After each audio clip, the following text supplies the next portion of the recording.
Мы решили оставлять подарки для своих подписчиков. Идем на тест.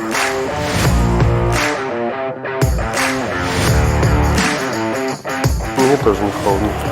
Ага, сейчас. Я бы смогла здесь вот праздновать только своего.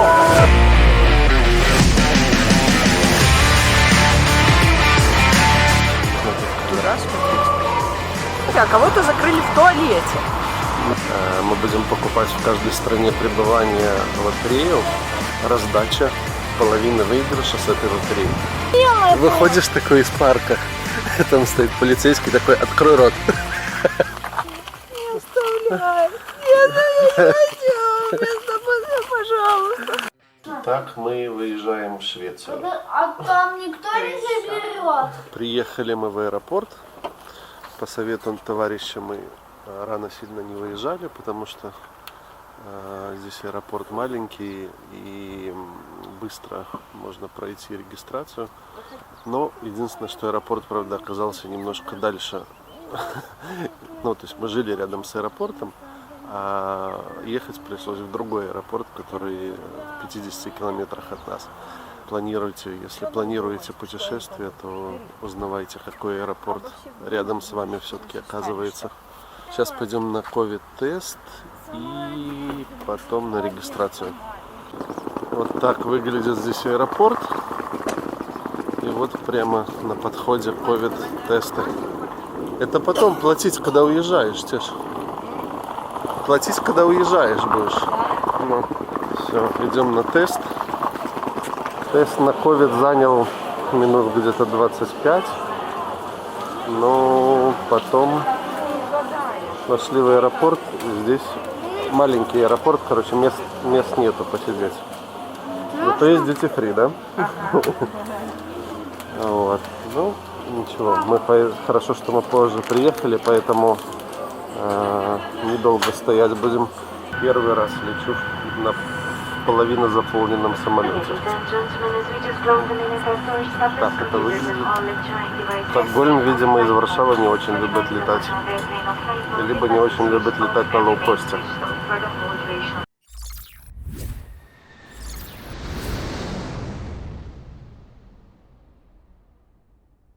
И мы в Швеции!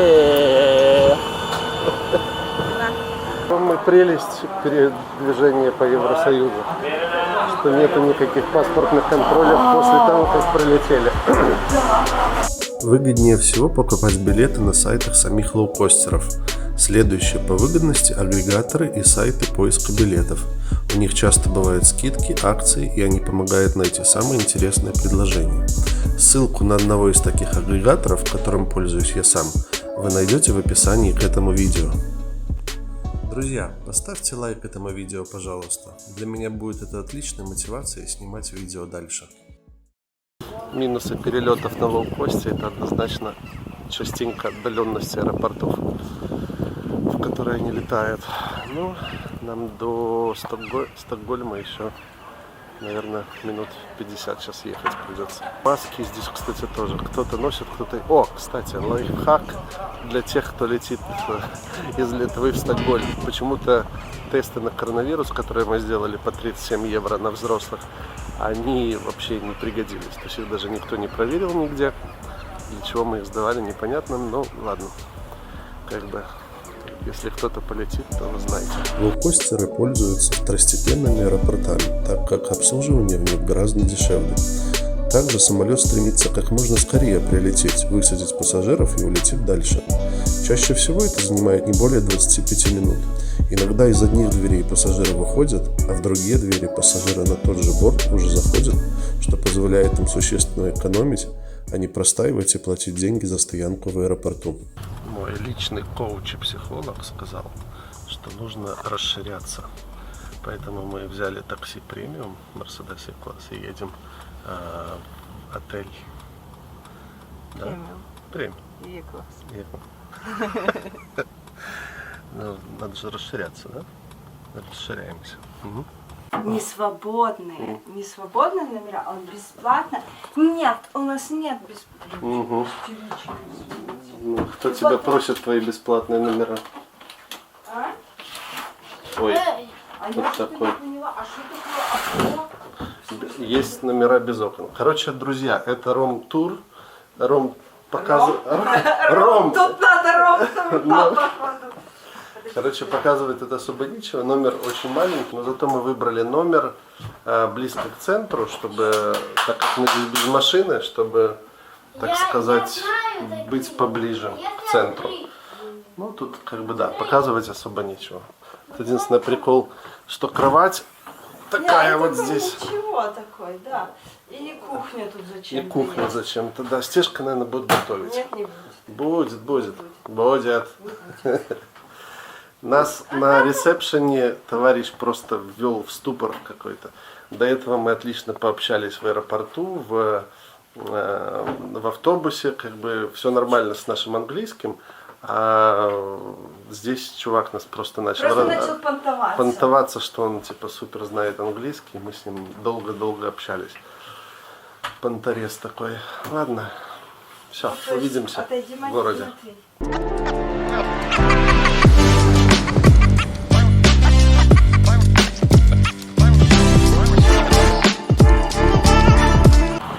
Мы решили сделать вылазку вокруг отеля.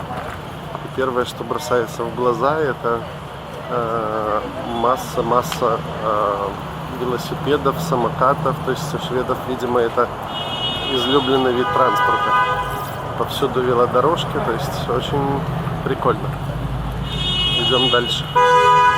И идем на остров, где находится Королевский замок. Раньше он, в общем-то, и назывался Стокгольмом, а все вот это вот вокруг было пригородом. Поэтому сейчас придем в самое начало Стокгольма. Друзья, батарейка в камере села. Посмотрите, какая здесь красота.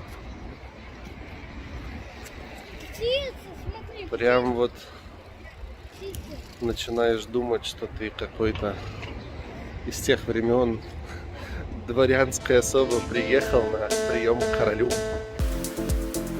Территория Гамластан, занимающая площадь 36 гектаров, привлекает туристов своими достопримечательностями, среди которых Королевский дворец в стиле барокко XVIII века, Кафедральный собор Стокгольма XIII века, здание дворянского собрания XVII века, музей Нобеля. Примечателен Гамластан и самой узкой улицей в Стокгольме, улочкой Мартена Тродзига, и самым маленьким памятником Швеции, расположенным на открытом воздухе, памятником Железного мальчика. Друзья, у меня открыт рот от этого всего. Очень прикольно здесь. Да, Стежка? Королевский дворец. Не то чтобы он выглядел сильно по-королевски, но внушительно, по крайней мере. Он был в 1690 году, по-моему, построен и сгорел в результате пожара бургмистра какого-то там, который отвечает за пожарную безопасность во дворце. И вот в 1690-м его перестроили уже в такой вид, как он сейчас есть. Друзья, хотели попасть в парк развлечений и заснять, но, как оказалось, тут надо намного заранее покупать билеты, чтобы сюда попасть. На сегодня и на завтра уже все билеты выкуплены, поэтому мы туда не попадем. Грона Лунд парк называется. Аттракционы как минимум 3 штуки, видно, здесь крутые стоят. Люди визжат. Но как бы мы туда не попадем сегодня. Короче, Стежка тут нарыла информацию по билетам. В этом году продаются билеты только онлайн, только один тип билетов. Ты выбираешь возраст ребенка и взрослого, выбираешь сколько человек и когда хочешь пойти. И здесь есть такое меню, и по цвету отличается стоимость этих билетов. Ну, то есть, чем они темнее, тем они дороже. Вот там где-то есть их. Вот. Дети 350 крон. Это самый дешевый. Самый дорогой 410. И вот в дни, когда дорого, 525. Вот это фиолетовые дни, это дорогие дни. И сейчас, если бы мы пошли сегодня вечером или утром, с 9:30 до 3 одна цена. Нет, вечером тоже такая же цена, но на вечер все билеты распроданы, а на утро вот до 3 часов у нас осталось полчаса, и это примерно 146 евро. За 3 человек. За 3 человек. Но это прям дорого. То есть, если прикиньте, идти только на целый день. 3 человека, семья, 146 евро, чтобы пойти в парк. Это Даже самый если большой ты просто, тариф. даже если ты просто хочешь погулять там, то есть тебе все равно придется купить такие билеты. Но это самый дорогой тариф сейчас. Ну понятно. Поэтому там можно найти подешевле, но я думаю, что это в сотку все равно встанет. 100 евро даже по самым дешевым тарифам. Ну да. Это будет так. Короче, пойдем За купим. полчаса мы не будем 146 евро платить. Пойдем купим еды и пойдем на паром покатаемся. Друзья, в парк развлечений не попали, но вот заснимем их горки.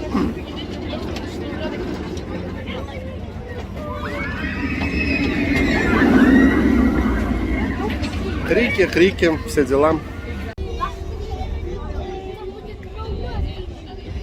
Плывем на пароме плывем. Это очень быстрый путь на пароме был. Да.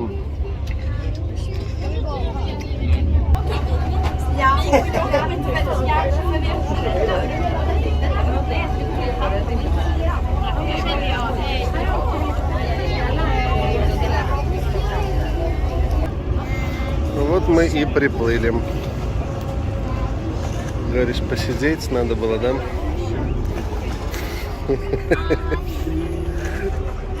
Не, я думал, что быстро, но не настолько же. Слушай, а может он еще дальше все-таки поплывет куда-то, нет? Не знаю, ждем. Привез нас на остров, где находится Королевский замок.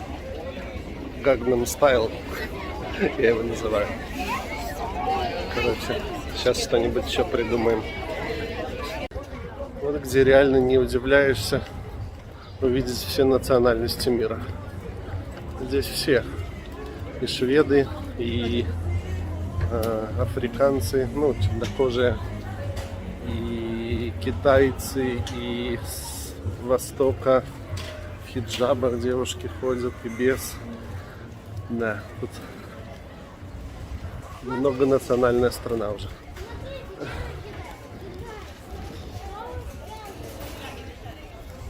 Лучше расскажи, как тебе здесь отдыхается? Хорошо и плохо. И нормально. Господи, все подряд. Как так может быть? Он сегодня не работает вообще. Он откроется в пятницу в 16:00. Нашла, значит, жена ресторан скандинавской кухни, а он, оказывается, не работает. Ой, очень жаль. А вот вечерний Стокгольм, набережная.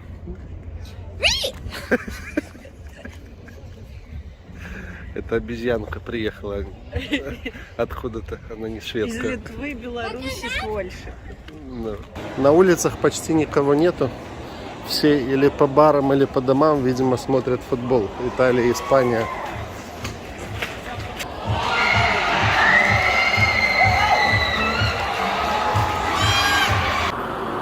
Смотрите, какие самокаты.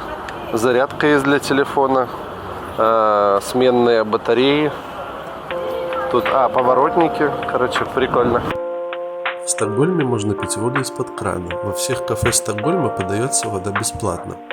Швеция входит в десятку стран по потреблению кофе на душу населения. В среднем каждый швед выпивает в день 3-4 чашки.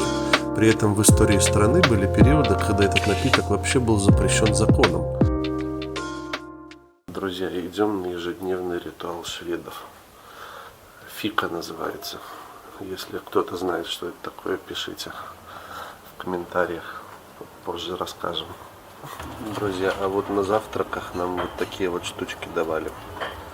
Угадайте, что это? Пишите в комментариях тоже. Как вы думаете, какая машина приехала? Тесла. Везут нас на рынок, представляете? На Тесле на рынок. Прикольно, да? На закупы, на привоз. Доставай свою карту. Все, Короче, мы разобрались с этой шайтан-машиной, купили себе 2 билета на метро. машина. И Непонятно, как они должны сканироваться, если тут... они, наверное, не сканируют, наверное, к нему подходите, все, и идти. Ну. Hello. 2 tickets. Подходите. Children. Children. Скажи хай, вот так. Ударь. Окей. Thank you. Матюха, полетели. Ой, чуть не улетел. Ого, высокий. Метро Стокгольма не просто вид транспорта, но целая подземная галерея, наполненная уникальными росписями, мозаиками, скульптурами и арт-объектами. Ой, прохладненько. А, еще. Видишь, это в скалах прорезанное метро. Круто. Так, нам нужна станция Ринкенбай. Единственный в Швеции метрополитен Стокгольма был открыт в 1950 году и сегодня насчитывает более 100 станций на нескольких ветках. Особую ценность представляет собой остановки синей ветки, но есть что посмотреть также и на красной. Многие станции метро вырублены прямо в скалах. Холодно, как здесь. Что нормально, чего ты? Нет, мне холодно. Матвей, тебе холодно? Дай ему куртку, а ему себе возьми мою жилетку, если хочешь. Ну, мне тоже не холодно. Ага, сосочки чувствую.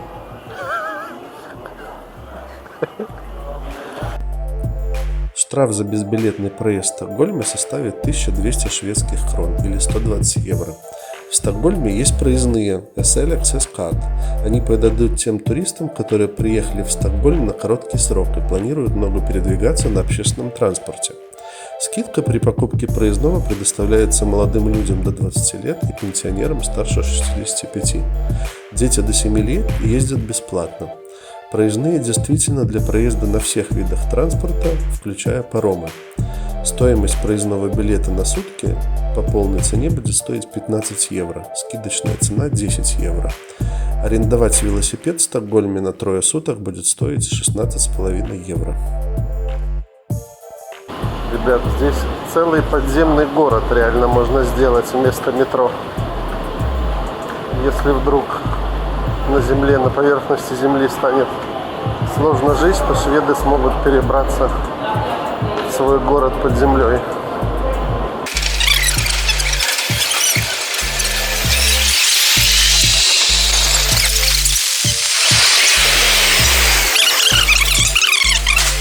Немного данных.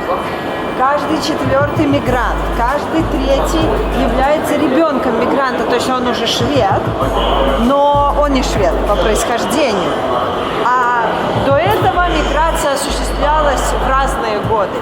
Это сейчас относится, в принципе, к программе государственной. Они, конечно, немного от нее мучаются, но, с другой стороны, население стареет, практически не обновляется, очень большая продолжительность жизни, 82 года, и как бы тут без вариантов. Чтобы все это содержать, должен кто-то работать и платить налоги, они готовы платить большие зарплаты, но берут за это большие налоги, и, в общем-то, оставшиеся шведы хорошо себя чувствуют. Тут как бы выбор без выбора.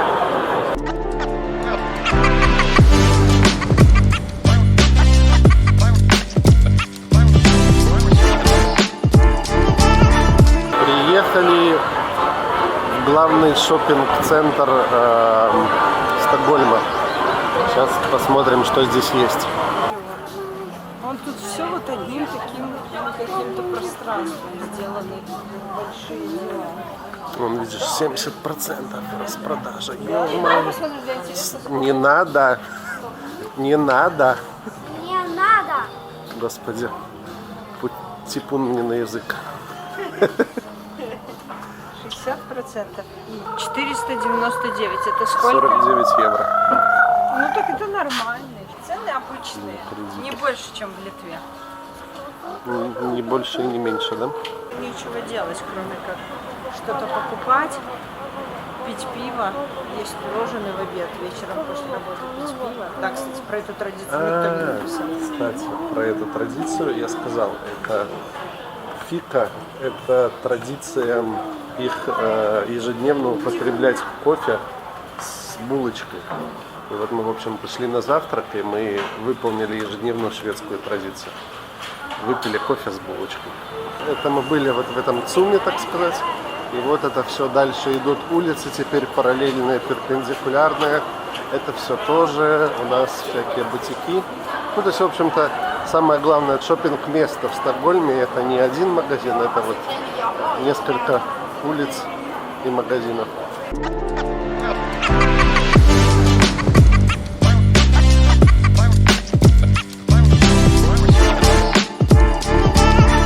Так, мы пришли в айс-бар. Он работает с 4 до 8 вечера. Всего-навсего. И там сейчас что-то будет очень интересное. Hello. Hi. We want to go to ice Do you bar. have a reservation? No. Okay, it's too private. Are you hotel guest? Поход в айс-бар с алкоголем, коктейлем обошелся на 3 человек с одним ребенком 52 евро. And Mhm, let thank me dress you up and let you Окей. in. Смотрите.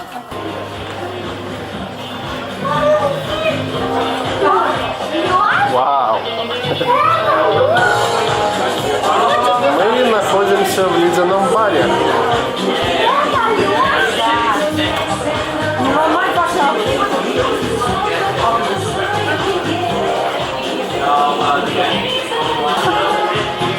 Ну, прикольно здесь, согласись. Hello. 2 alcoholic drinks and 1 for child. Yeah, you can choose here. Ah, This is non-alcoholic, this is alcoholic. ну, TNT, да?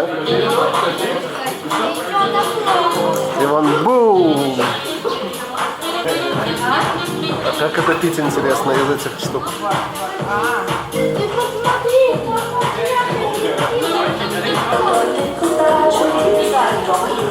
Пью из ледяной кружки, стаканчик.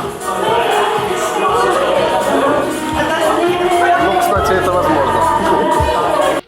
Этот бар был открыт в центре Стокгольма возле ЖД вокзала в 2002 году, первым в мире. Несколько тонн речного льда для стен, барной стойки и пола бара регулярно привозят сюда из Лапландии. Постоянная температура в этом баре поддерживается на уровне 5 градусов мороза. Дизайн бара ежегодно обновляется. Советую не выбрасывать стакан, в который вам нальют напиток. Если вы захотите еще один напиток, то при наличии стакана он обойдется вам наполовину дешевле. Друзья, 80% из вас смотрят мое видео без подписки. Прошу вас подписаться, чтобы YouTube продвигал его в поиске. Ну, в общем-то, прикольно здесь. Да? Надолго бы я здесь не осталась. Чего? Я думал отпраздновать здесь что-нибудь. Я бы смогла здесь отпраздновать только свои похороны, потому что ты уже мертв и хорошо сохранишься. А другие пускай там мучаются. Короче, классный бар. Если что, посещайте. Но надолго здесь не оставайтесь. Мужиков можно в такой пускать. Дорогая, мы пойдем в бар. Да, в айс-бар. Вы этот идите, да? Да, они Тогда там, вы никогда не напьетесь. во-первых, никогда не напьются. Подожди, тут написано. А, «Свей». подожди, здесь вейп, потому что та дверь закрывалась. Вот теперь можно. Вот. Короче, ой.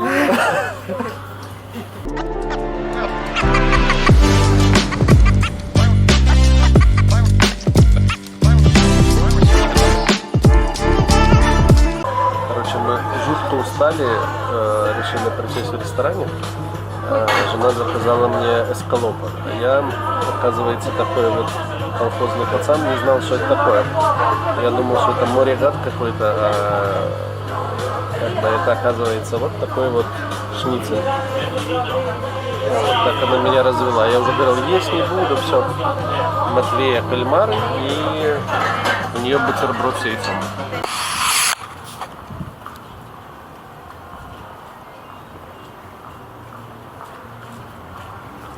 решили зайти в супермаркет поснимать цены, товары. Вот, в общем-то, 5,9 евро за пакетик роз. Тут, чтобы в евро проще всего в евро переводить, потому что делить на 10 и все. Вот, килограмм груш 2,9 евро. Ну, видимо, не дешево, не дорого для европейской страны. Ну, в общем-то, давайте похожу просто под музыку. Хотел рассказать, что в 2021 году размер средней заработной платы в Швеции составляет около 3600 евро в месяц, а после налоговых вычетов 2630 евро. Да, налоги не маленькие, но и зарплаты соответствующие. Богатые шведы зарабатывают около 46 тысяч евро в год. Здесь не продают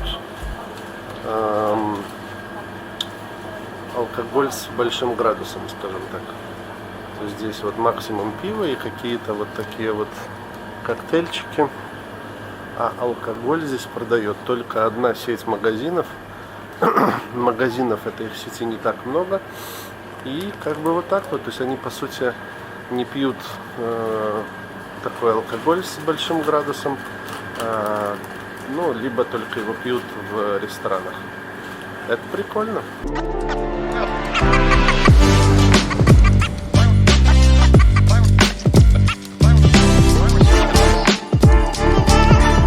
Друзья, мы приехали в музей Васа в Стокгольме. Значит, здесь, не поверите, с 17 века сохранившийся корабль с кучей пушек сохранившихся. Это просто какой-то трэш. Это музей одного экспоната, по сути. Но тут, конечно, впечатляешься этим кораблем. Очуметь.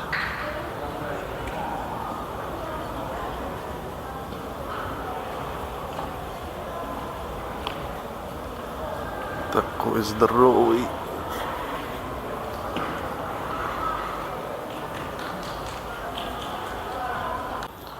Это, видимо, его уменьшенная копия, чтобы можно было рассмотреть. Да, да. Очуметь. Это же надо было тогда в те времена такое построить, да? Представьте себя на борту этого корабля в 17 веке. И какое-нибудь предстоящее сражение. Шведский военный корабль «Васа» затонул во время своего первого плавания в гавани Стокгольма в 1628 году. После пребывания на дне моря в течение 333 лет он был поднят, и его история получила продолжение. В настоящее время «Васа» является наиболее хорошо сохранившимся в мире кораблем 17 века и представлен на обозрение посетителей в специально построенном музее в Стокгольме. Почему-то в музее туалеты совмещенные, так не сказать. только в музее. Вот у меня 50 на 50 во все туалеты, которые я ходила. 50 на 50, очень часто вот так вот. Короче, в Швеции уже стараются, да, все это объединять.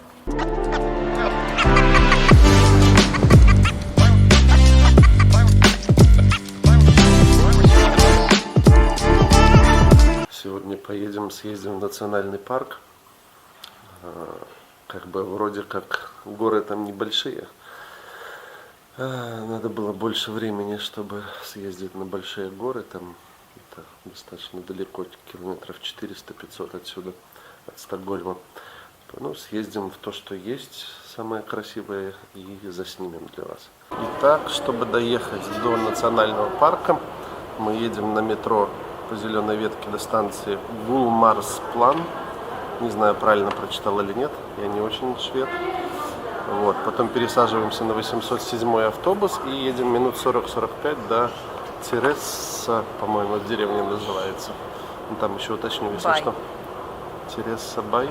Ну, как-то Терес Бай. Терес Бай. Ну, короче, да. Едем до этой деревни, там можно что-то прикупить и идти уже в сам национальный парк. Вот. Сейчас как раз рассуждали со Стежкой по поводу... со Стефанией Алексеевной, извините. По поводу жизни в Швеции. То есть, наверное, для переезда для белорусов она, наверное, все-таки лучше, да, чем что касается климата, уровня жизни и так далее. То есть в Швеции, если в Беларуси там 96 солнечных дней, то в Швеции 147. Как ни странно. Как ни при странно. При этом зимы. При этом, да, вот вчера читалось, что зимой иногда бывает по 2 часа. Вам 3, с 11 до 2, 12 час 2. Да, 3 часа. С 11 до 2 это солнечно. солнечно, все остальное это темнота, короче. И зима холоднее, чем в Норвегии. То есть в целом климат мягче и теплее, чем в других скандинавских странах, потому что там горная цепь ограждает как раз между Норвегией и Швецией есть горная цепь на границе, и она ограждает от, такого прям супер холодного. Но зимы холоднее, то есть он более такой контрастный, но в целом теплее. Что? Смотри, Туда смотреть? Вот, так, конечно, нам повезло, мы попали на очень теплую историю. Сейчас очень тепло. Мы везде, куда не попадем, Паланга, Клайпеда попали на жару, сюда тоже попали на очень теплую погоду. Все, продолжим потом. Вот там новый поезд, а с этой стороны старый идет. Новые поезда, кстати, вообще бесшумно ездят. То есть так, еле-еле слышно его. Ну, они любители старинных, поэтому. Да, в городе очень много велосипедов старых. Прям ржавых. Прям, да, ржавых, бабушкиных каких-то там, дедушкиных. При этом едут молодые парни и девушки в костюмах шикарных, там, после работы, но очень ржавых великах. Короче, вот мы приехали на метро, на остановку автобусную, вот 807 Свардбакен. Не знаю, правильно ли опять же называю. Что мы говорили? Я хотел сказать про... средняя зарплата здесь 4000 евро. Это без налогов, с налогами там 2300 где-то остается. Да? Да. Средняя пенсия 1000. Это, наверное, Это просто уже пенсия. просто пенсия, да. По поводу миграции российских граждан и Восточной Европы, здесь типа не очень к ним хорошо относятся. К этой Миграция миграции. сразу говорит, что очень низкие шансы Получить, да. ВНЖ или что-то То есть вроде этого. они больше предпочитают все-таки, видимо, Африку и так далее. Я же говорю, экзотику любят, а русских боятся.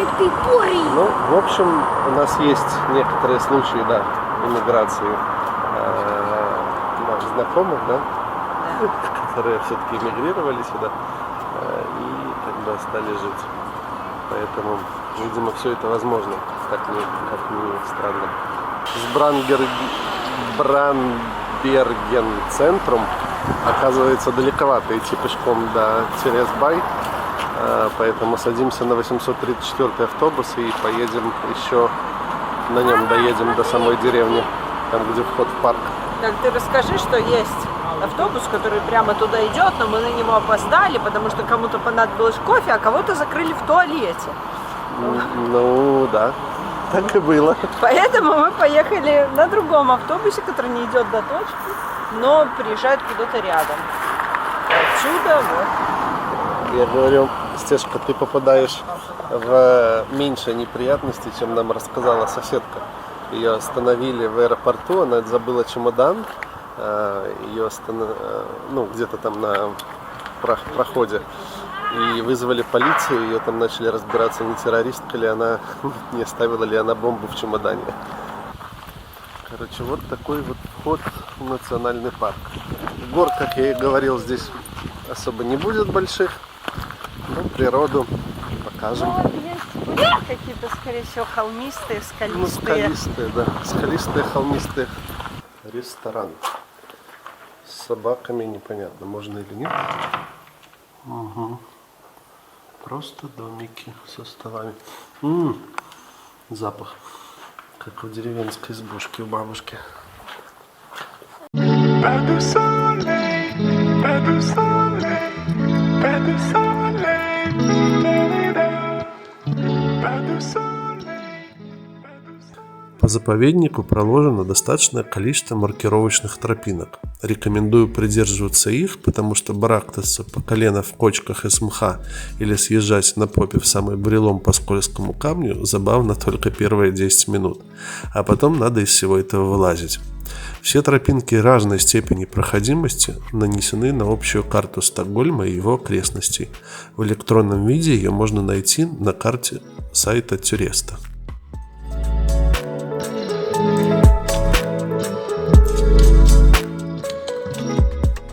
Обычный такой нормальный парк, как в Вильнюсе, как в Польше, да? Только, как Стишка говорит, торчат камни из-под земли. А так, в общем-то, все то же самое. Такие маленькие камешки, я бы сказал. Прикоснись к природе. Смотри, я про то, что и говорил, вот. Да, тут черники много. Да, еще, кстати, черники много не съеденной. Ну, то и пугает, что она не съеденная. Может, ее нельзя есть? Может, нельзя есть по причине того, что она не черника совсем. А может, нельзя есть, потому что Она не зрелая. за это дадут штраф, например. Она не зрелая. Выходишь такой из парка, там стоит полицейский такой: открой рот. Открываешь. У меня уже грязно. Друзья, мы решили оставлять подарки для своих подписчиков. В данный момент, когда возникла идея, к сожалению, не было стеклянной бутылки под рукой. И мы просто запечатлели место. И вот координаты. Не оставляй. Нет, не хочу. Пожалуйста. Хотите подарочек? Давай найдем бутылку. Я сама ее найду. Не бросай меня здесь. Я так себе подарок. Да нормально ты подарок все. Привезут обратно, если что. Да, так искать будут долго. Короче, мы запечатлели место. И вот координаты этого места. То есть вы, если вы будете идти по нашей тропе, она вот здесь, значит, останавливаетесь по этим координатам, найдете гору, и у подножия горы есть 3 пня. Вот делайте селфи напротив этой горы и все. Становитесь как 3 пня. И присылаете нам это селфи, мы сверяем и высылаем на вашу карту приз. Сколько приз? $100? $100 приз. Все, удачи, ищите, если будете здесь. Итак, мы почти пришли обратно к автобусу, чему я несказанно рад. Уже просто... Свиньяки. А сколько мы всего? 6 километров прогулялись, да, где-то? Наверное. После литовских парков, казалось бы, вроде должны быть привыкшие. А нет. После норвежского фастфуда отвыкли. Мы в испанском ресторане, если что. Ну да, куда ж мы еще могли пойти? Предвкушаем. Наша конечная остановка будет в Испании. Мы сейчас предвкушаем Испанию хотя бы в ресторанах. Вот такую вот еду принесли Матвею, грибочки и креветки. Принесли нам, значит, шашлычок. А ничего, что мы по 2 килограмма съедали раньше в Беларуси. Принесли нам наши чизкейки с Матвеем, ему распбери, а мне панкейс. О, господи, я уже забыл. У тебя какое-то странное слово. Да, странное слово, но сейчас я попробую. Я думаю, мне будет вкусно, я вижу, что... А еще физалис тебя преследует. Вы знаете, что такое физалис? Это такое растение, которое раньше росло у бабушках на дачах, а мы его рисовали на живописи. Но вообще он съедобный, но не весь. Короче, испанский ресторан, это было вкусно, но порции, конечно, не испанские. Когда мы были в Испании первый раз, мы от порций от этих офигевали и постоянно забирали полпорции с собой, потому что съесть невозможно. А здесь маленькие, ну, может, это и к лучшему, может, это и хорошо. Не надо идти потом с таким пузом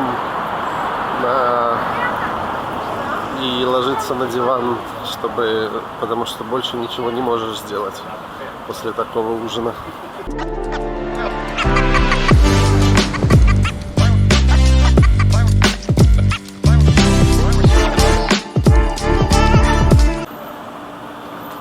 Сегодня мы уезжаем из Швеции и придумали еще один не квест, а розыгрыш, скажем так.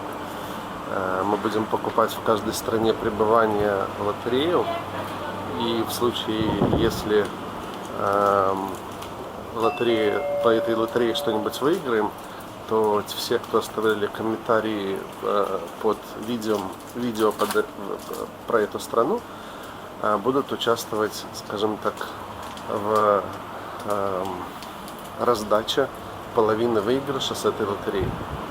Так что подписывайтесь, комментируйте, и в случае, если мы выиграем какую-нибудь национальную лотерею, там, миллионов 20 евро, то 10 мы раздадим. Да? Папа. Жена еще не знала. Короче, что-то здесь никто ничего не знает про национальные лотереи. Но вот нашли вот такие вот лотереи в магазине, купили их, ну и в следующем видео тогда будем их вскрывать и, если что-то выиграем, разыгрывать. Друзья, ну не знак ли это? Понимаете, мы вот только объявили о том, что будем участвовать в лотереях, и половину выигрыша, если выиграем, делить между своими подписчиками. И вот нам предлагают лотереи прямо в самолете. Поэтому мы их купили, и точно так же потом при вас их, так сказать, проверим. Если они выигрышные, то все в силе, все в силе.